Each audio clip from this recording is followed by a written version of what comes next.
Gabi, fazer gol contra o Vasco é mais especial? Sempre especial pro Mengão. Que o Flamengo ganhou do Vasco o maior placar, eu acho que da história. Acho que é sempre bom você ficar na história e torcer para depois você ser batido por outras pessoas, por outros dirigentes, por outros jogadores. Acho que o clube está de parabéns, a torcida, e está de parabéns mais ainda quem estava aqui no Maracanã e perdeu dos 5-1 e agora pôde ver em casa ou em qualquer outro lugar esse placar de hoje. Braz, esse resultado é importante também para o Tite, que passou por um momento de pressão, chegou a ser questionado. Você acha que é um resultado que traz confiança para ele também? Sim, eu acho que estava todo mundo pressionado, né? Não questionado, mas estava todo mundo assim, pressionado. O Flamengo chegou em determinado momento, não precisava ter passado por isso, mas isso aconteceu. A gente chegou a depender de outros resultados, o resultado não aconteceu e depois, quando precisou do Flamengo, o Flamengo fez o que tinha que fazer e se classificou. A gente segue agora no Campeonato Brasileiro, acho que com a vitória boa, com as vitórias que vem acontecendo. Então, esse tempo aí vai dar um tempo que a gente vai poder descansar os jogadores, depois vão vir para os treinamentos. A gente tem a Copa América, que, volto a falar, nos preocupa demais a Copa América. A Copa América, a gente vai fazer um esforço tremendo para trazer os jogadores no dia 11, para vir jogar aqui no dia 13 contra o Grêmio, né? Contra o Grêmio. Então, assim, o Flamengo vai fazer a parte dele e os jogadores também vão ter que sair de lá no dia 11, quando forem liberados, imediatamente para vir para cá para jogar contra o Grêmio. Então, o Flamengo está se esforçando e os jogadores também, para a gente tentar dirimir essa perda da Copa América. Todos os jogadores, Bulgária e os 4 uruguaios?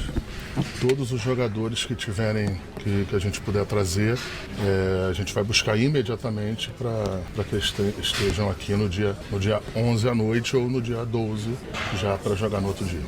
E a questão do Fabrício, mudando de assunto, a última semana ela começou com o noticiário de uma saída iminente, até questão de detalhe de tempo, e aí uma reviravolta com a negativa do jogador. Eu queria que você falasse como o Flamengo se posicionou nessa negociação e como entendeu também o posicionamento do atleta. Essa pergunta é boa. O Flamengo ouviu os seus empresários, que são as pessoas que cuidam da carreira do Fabrício, nos passou que o jogador tinha interesse de ir para a Inglaterra.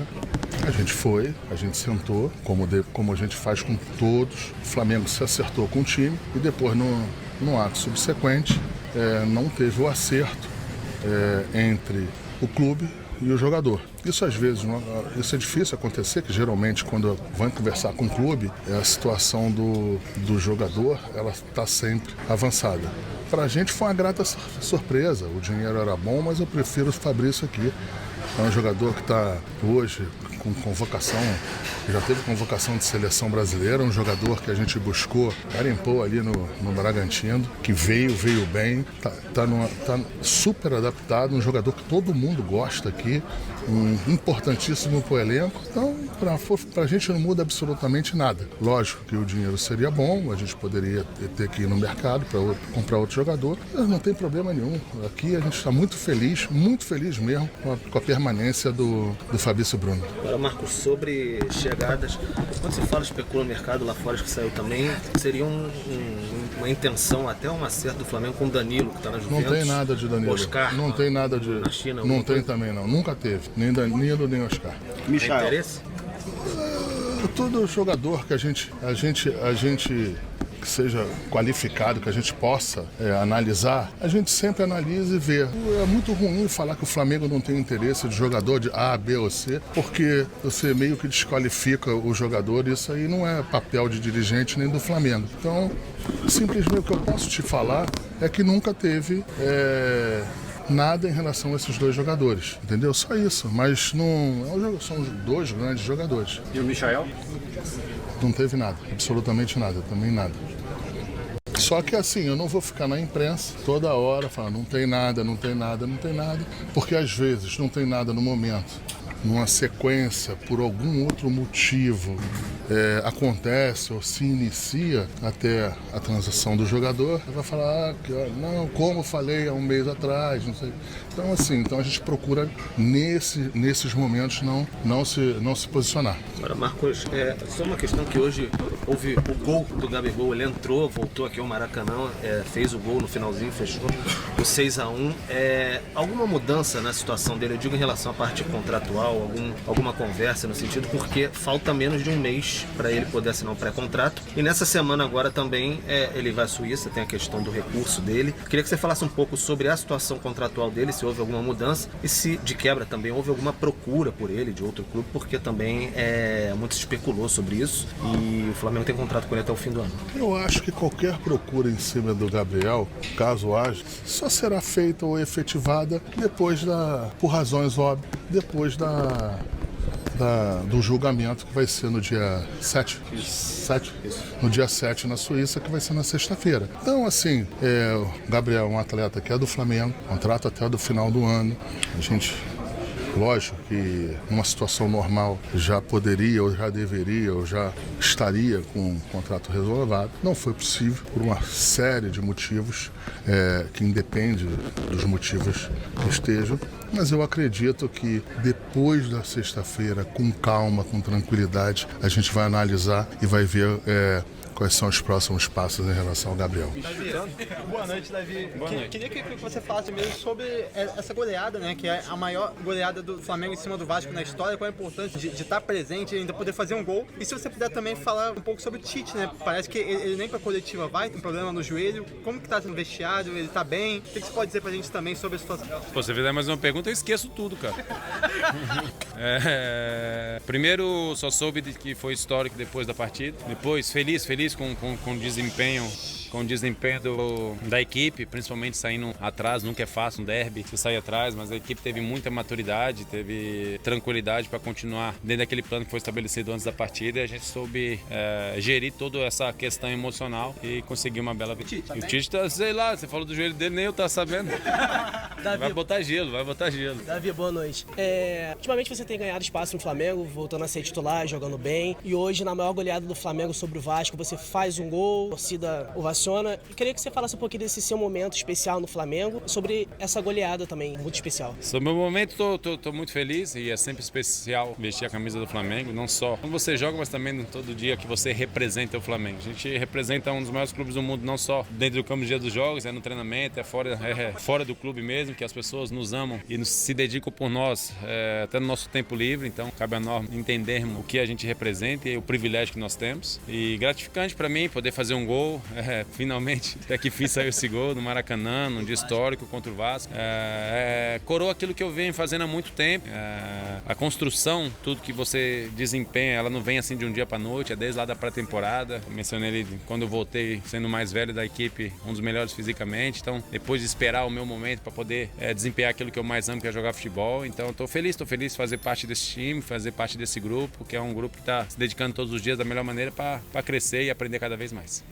Como que foi a tua comemoração ali após o título do Rodinei, Piada? Rodinei é um amigo, pessoa que eu entender e ver quem era o Rodinei, não só o jogador e sim a pessoa. Cheguei no Flamengo, vi um cara de um potencial incrível, onde era órfão de tudo, só de um apoio futebolístico, também de um apoio de como conduzir a vida dele em si. Todos vocês sabem, nós adultos maduros conseguimos enxergar nele uma alegria plena e de uma pessoa totalmente pura. E a única coisa que eu falei pra ele, Rod, o potencial que tem, você pode viver coisas que você nem imagina. Então, daquele dia a gente foi criando um laço de amizade, e aí eu fui cobrando ele um pouco mais de disciplina naquilo que era desde o dia de chegar um dos primeiros. Então, combinava com ele que a gente tinha que chegar primeiro, eu chegava dias antes que ele. E aí depois eu vi que ele criou esse traço de disciplina, e aí eu comecei a atrasar 5 minutos pra ele chegar primeiro e senti que estava apto pra começar um dia de uma maneira diferente. Entender e gostar dessa maneira, ajudá-lo de alguma forma. Pra mim, sem dúvida nenhuma, ele conseguindo o título foi talvez mais emocionante de quando eu ganhei. Eu lembro que eu voltei do treino, estava sozinho na sala e pude ver algo que foi construído de pé, concretizando. Então eu acho que essas oportunidades que a gente tem na vida, construir coisas com as pessoas, ela valem mais, posso entender isso também, a vida de vocês, o trabalho de vocês, às vezes a gente fica no automático e esquece do lado humano. E ele é uma pessoa, atualmente, que é a esposa dele, a família dele, que merecia viver isso. E ele viveu, não só porque ele é gente boa, ele viveu porque trabalhou pra ele. Deus abençoe. Fala, nação rubro-negra. Que noite inesquecível para todos nós. O Flamengo fez história neste domingo ao aplicar uma goleada de 6-1 no Vasco, a maior já registrada pelo nosso Mengão no Clássico dos Milhões. Vamos conferir os detalhes dessa partida histórica com atuações brilhantes de Everton, Cebolinha, Arrascaeta e companhia, que deram um verdadeiro show no Maracanã. Fica ligado, deixa o like e se inscreve no canal para não perder nenhum lance dessa vitória avassaladora. O Flamengo viveu um dia histórico junto com sua torcida. A goleada por 6-1 sobre o Vasco neste domingo se tornou a maior do clube nos 101 anos de história do Clássico. Com uma performance dominante do início ao fim e aproveitando a fragilidade e a expulsão do adversário, o rubro-negro brilhou especialmente com a dupla Everton, Cebolinha e Arrascaeta, que marcaram gols e deram assistências no Maracanã. Para o técnico Álvaro Pacheco, que estreava no comando do Vasco, foi um verdadeiro pesadelo. Ainda deu tempo para Gabigol ressurgir e deixar sua marca, fechando o placar, com a maior goleada da história. O placar de 6-1 deste domingo é a maior goleada do Flamengo na história do Clássico. Embora não seja a maior goleada geral, recorde que ainda pertence ao Vasco com um 7-0 em 1931. Superou a marca anterior do Flamengo de 6-2, também em 1931. No Campeonato Brasileiro, esta vitória agora detém o título de maior goleada do confronto, superando o 5-1 do Vasco em 2001.